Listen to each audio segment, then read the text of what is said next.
বাংলা, স্বাধীন করো, স্বাধীন করো। বাংলাদেশ, বাংলাদেশ, বীর বাঙালির অস্ত্র ধরো। বাংলাদেশ স্বাধীন করো।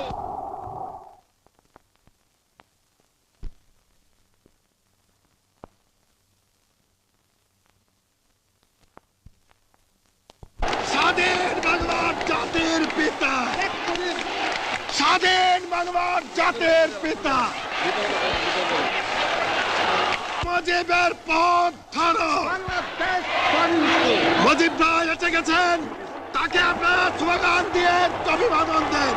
শেখ মুজিবের পথ ধরো, বাংলাদেশ স্বাধীন করো। মুজিব ভাইয়ের পথ ধরো। বাংলাদেশ স্বাধীন করো। পাশের মাঠে তৈরি করো, বাংলাদেশ স্বাধীন করো। বীর বাঙালি অস্ত্র ধরো। বাংলাদেশ স্বাধীন করো। বীর আপনারা জোরে স্লোগান ধরেন, আমার দেশ তোমার দেশ। বাংলাদেশ, বাংলাদেশ, আমার দেশ তোমার দেশ। বাংলাদেশ, বাংলাদেশ, স্বাধীন করো, স্বাধীন করো। বাংলাদেশ স্বাধীন করো।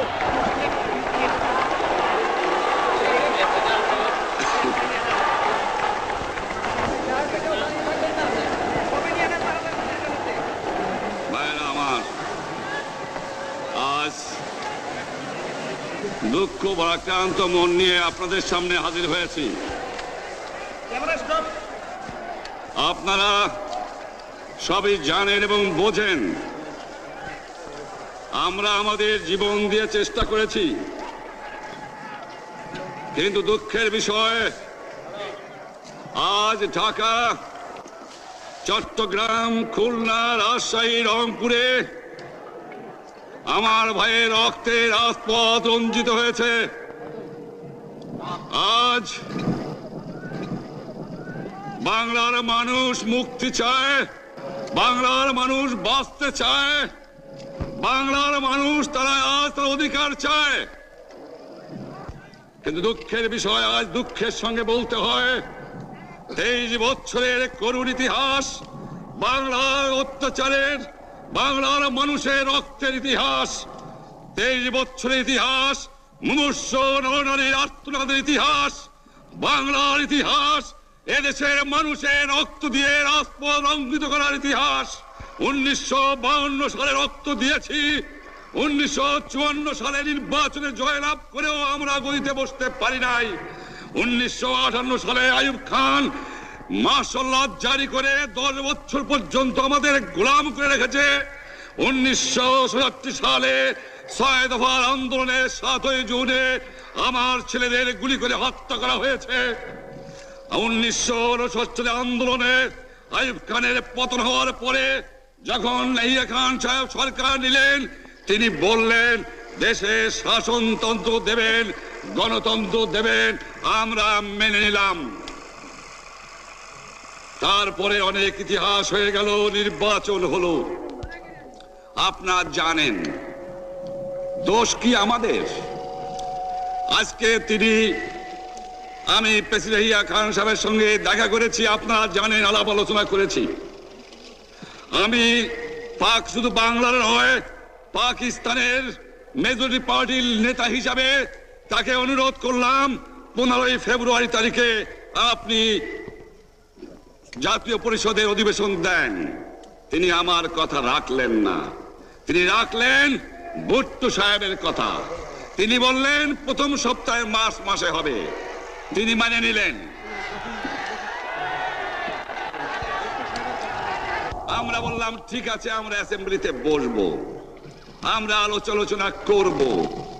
আমি বললাম বক্তৃতার মধ্যে, অ্যাসেম্বলির মধ্যে আলোচনা করব।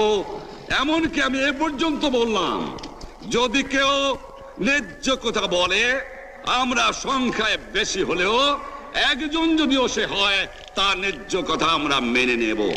আসুন বসি, আমরা আলাপ করে শাসনতন্ত্র তৈরি করি। তিনি বললেন পশ্চিম পাকিস্তানের মেম্বাররা যদি এখানে আসে তাহলে কসাইখানা হবে অ্যাসেম্বলি। যদি কেউ অ্যাসেম্বলিতে আসে তাহলে পেশোয়ার থেকে করাচি পর্যন্ত দোকান জোর করে বন্ধ করা হবে, তারপরেও যদি কেউ আসে তাকে সন্ন্যাসার করা হবে। আমি বললাম অ্যাসেম্বলি চলবে। তারপরে হঠাৎ 1 তারিখে অ্যাসেম্বলি বন্ধ করে দেওয়া হলো। কি পেলাম আমরা? যে আমার পয়সা দিয়ে অস্ত্র কিনেছি বহিঃশত্রু আক্রমণ থেকে দেশকে রক্ষা করার জন্য, আজ সেই অস্ত্র ব্যবহার হচ্ছে আমার দেশের গরিব দুঃখী নিরস্ত্র মানুষের বিরুদ্ধে। তার বুকের উপরে হচ্ছে গুলি। আমরা পাকিস্তানের সংখ্যাগুরু, আমরা বাঙালিরা যখনই ক্ষমতায় যাওয়ার চেষ্টা করেছি, যখনই এদেশের মালিক হবার চেষ্টা করেছি, তখনই তারা আমাদের উপর ঝাঁপিয়ে পড়েছেন। তারা আমাদের ভাই। আমি বলেছি তাদের কাছে এই কথা যে আপনারা কেন আপনার ভাইয়ের বুকে গুলি মারবেন? আপনাদের রাখা হয়েছে যদি বহিঃশত্রু আক্রমণ করে তার থেকে দেশকে রক্ষা করার জন্য। তারপরে উনি বললেন যে আমার নামে বলেছেন, আমি নাকি বলে স্বীকার করেছি যে 10 তারিখে রাউন্ড টেবল কনফারেন্স হবে। আমি উনাকে একথা বলে দেবার চাই, আমি তাকে তা বলি নাই। টেলিফোনে আমার সঙ্গে তার কথা হয়। তাকে আমি বলেছিলাম, জনাব ইয়াহিয়া খান সাহেব, আপনি পাকিস্তানের প্রেসিডেন্ট, দেখে যান, ঢাকায় আসেন কিভাবে আমার গরিবের উপরে, আমার বাংলার মানুষের বুকের উপরে গুলি করা হয়েছে, কি করে আমার মায়ের কোল খালি করা হয়েছে, কি করে মানুষকে হত্যা করা হয়েছে। আপনি আসুন, দেখুন, বিচার করুন, তারপরে আপনি ঠিক করুন। আমি এই কথা বলেছিলাম। হঠাৎ আমার সঙ্গে পরামর্শ না করে বা আমাদের সঙ্গে আলোচনা না করে 5 ঘন্টা গোপনে বৈঠক করে যে বক্তৃতা তিনি করেছেন এবং যে বক্তৃতা করে অ্যাসেম্বলি করেছেন, সমস্ত দোষ তিনি আমার উপরে দিয়েছেন, বাংলার মানুষের উপরে দিয়েছেন।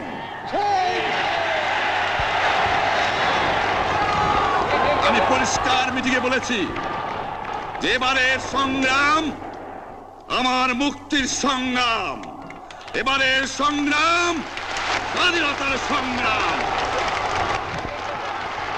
আমার 25 তারিখে অ্যাসেম্বলি কল করেছে, রক্তের দাগ শুকায় নাই। আমি 10 তারিখে বলে দিয়েছি যে ওই শহীদের রক্তের উপর দিয়ে পাড়া দিয়ে আরটিসিতে মুজিবুর রহমান যোগদান করতে পারে না।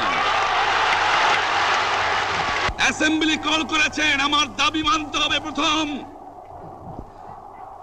সামরিক আইন মার্শাল ল উইথড্র করতে হবে।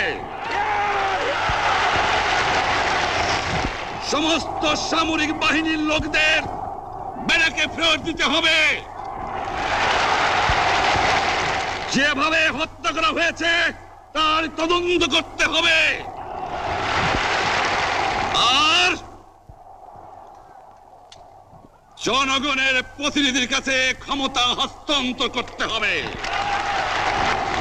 তারপরে বিবেচনা করে দেখব আমরা অ্যাসেম্বলিতে বসতে পারবো কি পারবো না। এর পূর্বে অ্যাসেম্বলিতে বসার অ্যাসেম্বলিতে বসতে আমরা পারি না। জনগণ সে অধিকার আমাকে দেয় নাই। ভাইয়েরা আমার, তোমরা আমার উপর বিশ্বাস আছে? আমি প্রধানমন্ত্রিত্ব চাই না, আমরা দেশের মানুষের অধিকার চাই। আর যদি একটা গুলি চলে, আর যদি আমার লোকের উপর হত্যা করা হয়, তোমাদের উপর কাছে আমার অনুরোধ রইল, প্রত্যেক ঘরে ঘরে দুর্গ গড়ে তোলো। তোমাদের যা কিছু আছে তাই নিয়ে শত্রুর মোকাবেলা করতে হবে এবং জীবনের তরে রাস্তাঘাট যা যা আছে সবকিছু আমি যদি হুকুম দেবার নাও পারি, তোমরা বন্ধ করে দেবে। তোমরা আমার ভাই, তোমরা ব্যারাকে থাকো, কেউ তোমাদের কিছু বলবে না, কিন্তু আর আমার বুকের পর গুলি চালাবার চেষ্টা করো না, ভালো হবে না। 7 কোটি মানুষকে তাবায় রাখতে পারবো না।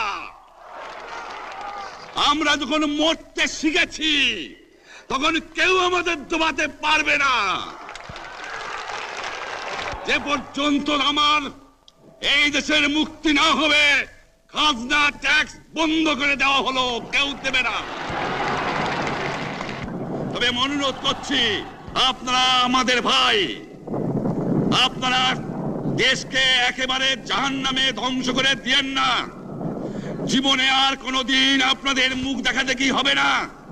যদিও আমরা শান্তিপূর্ণভাবে আমাদের ফয়সলা করতে পারি, তাহলে অন্তপক্ষে ভাই ভাই হিসেবে বাস করার সম্ভাবনা আছে। সেই জন্য আপনাদের অনুরোধ করছি, আমার এই দেশে আপনারা মিলিটারি শাসন চালাবার চেষ্টা আর করবেন না। দ্বিতীয় কথা, প্রত্যেক গ্রামে, প্রত্যেক মহল্লায়, প্রত্যেক ইউনিয়নে, প্রত্যেক সাব ডিভিশনে আওয়ামী লীগের নেতৃত্বে সংগ্রাম পরিষদ গড়ে তোলো এবং তোমাদের যা কিছু আছে তাই নিয়ে প্রস্তুত থাকো। মনে রাখবা, রক্ত যখন দিয়েছি, রক্ত আরো দেব। এদেশের মানুষকে মুক্ত করে ছাড়বো ইনশাআল্লাহ। এবারে সংগ্রাম আমাদের মুক্তির সংগ্রাম, এবারে সংগ্রাম স্বাধীনতার সংগ্রাম। আপনারা আমার উপরে বিশ্বাস নিশ্চয়ই রাখেন। জীবনে আমার রক্তের বিনিময়েও আপনাদের সঙ্গে বেঈমানি করি নাই। প্রধানমন্ত্রিত্ব দিয়ে আমাকে নিতে পারে নাই, ফাঁসি কাস্টে আসামি দিয়ে আমাকে নিতে পারে নাই। যে রক্ত দিয়ে আপনারা আমাকে একদিন জেলের থেকে বার করে নিয়ে এসেছিলেন, এই রেসকোর্স ময়দানে আমি বলেছিলাম আমার রক্ত দিয়ে আমি রক্তের ঋণ শোধ করবো, মনে আছে? আমি রক্ত তোমার জন্য প্রস্তুত। আমাদের মিটিং এইখানেই শেষ। আসসালামু আলাইকুম। জয় বাংলা। বীর বাঙালি অস্ত্র ধরো, বীর বাঙালি